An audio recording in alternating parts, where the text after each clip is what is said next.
Hello നമസ്കാരം. എല്ലാവർക്കും സുഖമാണെന്ന് വിചാരിക്കുന്നു. കുറച്ച് ദിവസമായി യൂട്യൂബിൽ ഒരു ലോങ് വീഡിയോ ഇടണമെന്ന് വിചാരിക്കുന്നു. പല പല കാരണങ്ങൾ. കാരണം ജോലി തിരക്കാണ്.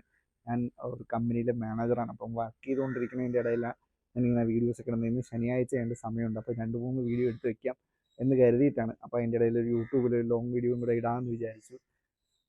ഞാൻ ഇന്ന് വന്നതിൻ്റെ ഉദ്ദേശം എന്താണെന്ന് വെച്ചാൽ, നിങ്ങൾ വിളക്ക് കത്തിക്കുമ്പോൾ വിളക്ക് എത്ര സമയം വെക്കണം, വിളക്ക് എങ്ങനെയാണ് കെടുത്തേണ്ടത്, എല്ലാം ഞാൻ ഡീറ്റെയിൽഡ് ആയിട്ട് പറഞ്ഞുതരാം. ഇതിൻ്റെ ഒരു ഷോർട്ട് വീഡിയോ ഞാൻ ഇടുന്നതായിരിക്കും. ഷോർട്ട് വീഡിയോ നോക്കുന്നവർക്ക് ലോങ് വീഡിയോ കാണുമ്പോൾ കുറച്ചുകൂടി ഡീറ്റെയിൽഡ് ആയിട്ട് മനസ്സിലാവും. വിളക്ക് വയ്ക്കുന്നതിന്, വിളക്ക് വെച്ച് കഴിഞ്ഞാൽ വീട്ടിൽ ഐശ്വര്യം വരും എന്നുള്ള കാര്യം കൺഫേമാണ്. നിങ്ങൾ വിളക്ക് കത്തിക്കേണ്ട സമയം എന്ന് പറഞ്ഞാൽ വൈകുന്നേരം 6 മണി മുതൽ 6:30, ഈ അരമണിക്കൂറിനകത്ത് വിളക്ക് കത്തിച്ചിരിക്കണം എല്ലാ വീട്ടിലും. അത് ആ സമയത്താണ് കത്തിക്കേണ്ടത്. പിന്നെ 6:30 കഴിഞ്ഞിട്ട് പിന്നെ വിളക്ക് കത്തിക്കാൻ നിൽക്കരുത്. ആ സന്ധ്യ, ശ്രീ സന്ധ്യ എന്ന് പറഞ്ഞ സമയം പോയി പോകും. വിളക്ക് കത്തിച്ചാൽ നിങ്ങളുടെ വീട്ടിൽ ഐശ്വര്യം ഉണ്ടാവും.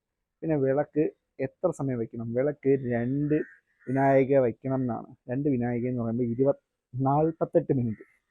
48 മിനിറ്റ് എങ്കിലും 2 നാഴിക നേരം, 2 നാഴിക നേരമെങ്കിലും വിളക്ക് വയ്ക്കണം. വിളക്ക് വയ്ക്കാൻ മടിയുള്ളവർ കത്തിക്കാതിരിക്കുക. കത്തിച്ചിട്ട് അപ്പനങ്ങനെ അണയ്ക്കാതിരിക്കുക. മാക്സിമം കുറച്ച് സമയം വിളക്ക് വയ്ക്കുക. വിളക്ക് വെച്ചാൽ മാത്രമേ നമ്മൾ കത്തിക്കുന്നതിന് എന്തെങ്കിലും അർത്ഥം ഉണ്ടാവൂ, എന്തെങ്കിലും ഫലം ഉണ്ടാവും. പിന്നെ വിളക്ക് കെടുത്തേണ്ടത് എങ്ങനെയാണെന്ന് വെച്ചാൽ, വിളക്ക് പലരും നല്ല കാറ്റാണ്, അതാണ് വിളക്ക് ഇങ്ങനെ ഊതി അണയ്ക്കുന്നുണ്ട്. ഊതി അണയ്ക്കാൻ പാടില്ല. കൈ കൊണ്ട് ഇങ്ങനെ വീശി അണയ്ക്കാൻ പാടില്ല. അങ്ങനെ അമ്പലത്തിലൊക്കെ ശ്രദ്ധിച്ചിട്ടുണ്ടാവും. വിളക്കിൽ എണ്ണയിലുണ്ടല്ലോ, എണ്ണയിൽ ഇങ്ങനെ സൂര്യൻ കടലിൽ ഇങ്ങനെ മുങ്ങി താഴും പോലെ വേണം തിരികെടുത്താനായിട്ട്. ഇങ്ങനെ എണ്ണയിലോട്ട് മുക്കി വേണം വിളക്കണയ്ക്കാനായിട്ട്. പിന്നെ വിളക്ക് അണയ്ക്കുമ്പോൾ ശ്രദ്ധിക്കേണ്ട ഈ തിരികളുണ്ടല്ലോ, ഈ തിരികളൊക്കെ നിങ്ങൾ സൂക്ഷിച്ച് വെക്കുക. തിരി കൊണ്ടിട്ട് ചവിട്ടാൻ വേണ്ടി കാലടി മണ്ണ് ചവിട്ടാൻ പാടുന്ന രീതിയിൽ ഇടരുത്.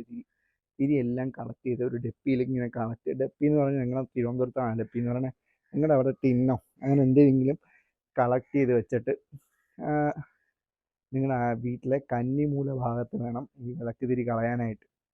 നിങ്ങളത് ശ്രദ്ധിക്കുക. പിന്നെ അത് കുറേ പേർക്ക് അറിഞ്ഞുകൂടാക്കും. ഞാൻ ഇതൊക്കെ വായിക്കുന്നുണ്ട്. ഇതൊക്കെ വായിച്ചറിവുകളാണ്. വായിച്ചറിവെന്ന് പറയുമ്പോൾ ക്ഷേത്രാചാരങ്ങൾ എന്ന് പറയുന്ന പുസ്തകങ്ങളിലൊക്കെ വായിച്ചിട്ടുള്ള അറിവുകളാണ് ഞാൻ നിങ്ങൾക്ക് പകർന്നു തരുന്നത്. കുറേ പേർക്ക് ഇതൊക്കെ പറയും, ഈ ജനറേഷനിൽ ഇവ എവിടെ കിടന്നവനാന്നൊക്കെ പറഞ്ഞാൽ, ജനറേഷൻ എന്താ, സ്പിരിച്വൽ ചിന്താഗതിയുള്ള ആൾക്കാർക്ക് പോസിറ്റീവ്. എൻ്റെ ലൈഫിൽ സ്പിരിച്വലായിട്ട് ഞാൻ ഇന്നോട്ട് ചിന്തിക്കാൻ തുടങ്ങി. അന്നോട്ട് എനിക്ക് ലൈഫിൽ ഗ്രോത്താണ് ഉണ്ടായിട്ടുള്ളത്. അഹങ്കാരം പറയല്ല, ദൈവം എന്നെ നല്ല രീതിയിൽ എത്തിച്ചിട്ടുള്ളൂ. അതുകൊണ്ട് മാത്രമാണ് ഞാൻ ഇങ്ങനത്തെ വീഡിയോസ് ചെയ്യണത്. എനിക്ക് ഒരുപാട് റീച്ച് ഉണ്ടാക്കി തന്നിട്ടുണ്ട്. ഞാൻ കുറേ കള്ളം പറയേണ്ട കാര്യമില്ല, എൻ്റെ ഇൻസ്റ്റ ഇപ്പോൾ 2 ലക്ഷം അടുപ്പിച്ച് ആവാറായി.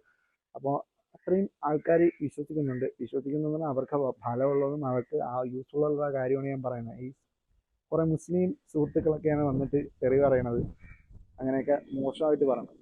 I just don't care about that.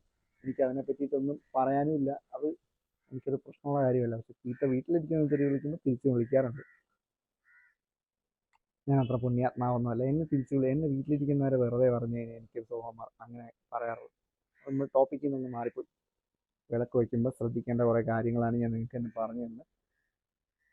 Okay, എന്തെങ്കിലും സംശയങ്ങളുണ്ടെങ്കിൽ നിങ്ങൾ എൻ്റെ ഇൻസ്റ്റഗ്രാമിൽ ഒന്ന് മെസ്സേജ് അയച്ചാൽ മതി. എനിക്ക് പറ്റുവാണെങ്കിൽ ഞാൻ റിപ്ലൈ തരും. എന്തെങ്കിലും കാണുവാണെങ്കിൽ റിപ്ലൈ തരും ഉറപ്പായിട്ടും. Thank you so much.